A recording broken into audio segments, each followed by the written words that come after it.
की भी जमीन भारत की है। क्या डिफेंस की जमीन नहीं बेची जा रही मंत्री जी?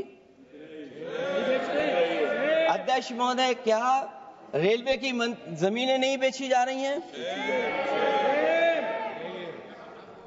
अध्यक्ष महोदय, केवल यहां तक नहीं, कितना हस्तक्षेप होता है।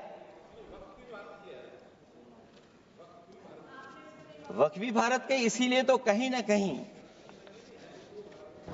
वक्फ की जमीन से, अध्यक्ष महोदय, माननीय मंत्री जी बताएं, और मुझे उम्मीद है कि जब जवाब देंगे तो बताएंगे कि वक्फ की जमीन से बड़ा मुद्दा वो जमीन है जिस पर चीन ने अपने गांव बसा लिए हैं, लेकिन कोई बाहरी खतरे पर सवाल बवाल न करे, इसलिए ये बिल लाया जा रहा है।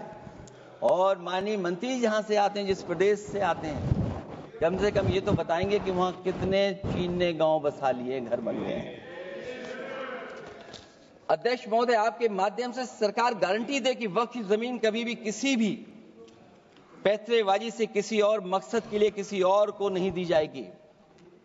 वक्फ की वर्तमान व्यवस्था में चाहे 5 साल के धर्म पालन की पाबंदी की बात हो, या कलेक्टर से सर्वेक्षण के हस्तक्षेप की बात हो, या वक्फ परिषद या बोर्ड में बाहरियों को शामिल करने की बात हो, इन सब का उद्देश्य मुस्लिम भाइयों के सार्वजनिक अधिकार को छीनकर उनके महत्व और नियंत्रण को कम करना है।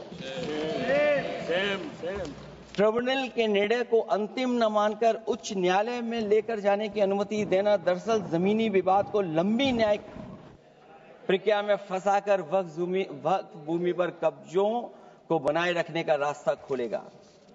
सबसे बड़ी बात यह कि वक्फ बिल के पीछे की न तो नीति सही है, न नियत